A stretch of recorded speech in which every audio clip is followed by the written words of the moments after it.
Welcome to cartoon caravan. ఒక అడవి పక్కన పల్లెలో కాకి ఒకటి ఉండేది. అది అక్కడి మిగతా కాకులతో కలిసి అప్పుడప్పుడు అడవి మొత్తం తిరిగొచ్చేది. ఒకసారి అడవిలోని కొలనులో హంసను చూసి, తెల్లగా ఎంత అందంగా ఉంది హంస, దీనంత సంతోషంగా మరే పక్షి ఉండదు, నేను ఉన్నాను ఎందుకు అని అనుకునేది. ఓసారి హంస దగ్గరకు వెళ్ళి ఆ మాటే చెప్పింది. అప్పుడు హంస, నేను అలానే అనుకుని గర్వపడేదాన్ని, కానీ చిలుకని చూశాక నా అభిప్రాయం తప్పని అర్థమైంది. ఎరుపు, ఆకుపచ్చ రంగుల్లో ఎంత బాగుంటుందో కదా చిలుక అని అంది హంస కాకితో.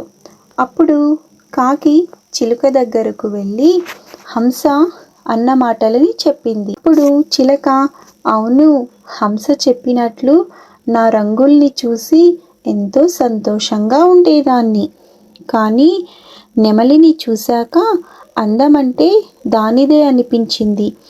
నాకు కేవలం 2 రంగులే ఉన్నాయి, నెమలికి ఎన్ని రంగులో అంది చిలుక కాస్త అసూయగా. వెంటనే కాకి నెమలిని కలిసి చిలుక అన్న మాటలను చెప్పాలనుకుంది.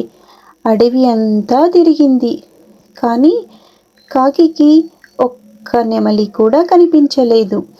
ఒకసారి అది దగ్గరలోని ఒక ఊర్లో జూలో నెమలిని చూసింది.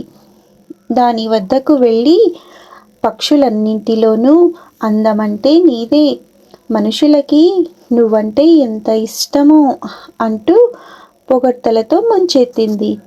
కాకి చెప్పేదంతా విన్న నెమలి దీనంగా ముఖం పెట్టి, నా అందం వల్లనే ఇక్కడ బందీ అయ్యాను, అడవిలో ఉన్నంత వరకు వేటగాళ్లకు భయపడి దాక్కుంటూ తిరగాల్సి వచ్చింది. చివరికి వాళ్ళ చేతికి చిక్కి ఈ జూలో పడ్డాను.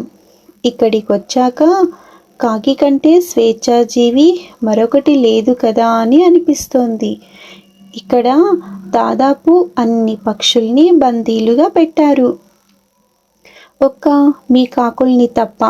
నేనే కాకినై ఉంటే నీలా స్వేచ్ఛగా తిరిగేదాన్ని కదా అని అంది. ఆ మాటలు విన్న కాకి అప్పటి నుంచి మిగతా పక్షులతో పోల్చకుండా అడవిలో హాయిగా జీవించడం మొదలుపెట్టింది. ఈ కథ మీకు నచ్చినట్లయితే లైక్ చేయండి, షేర్ చేయండి, సబ్స్క్రైబ్ చేయండి. Thank you for watching.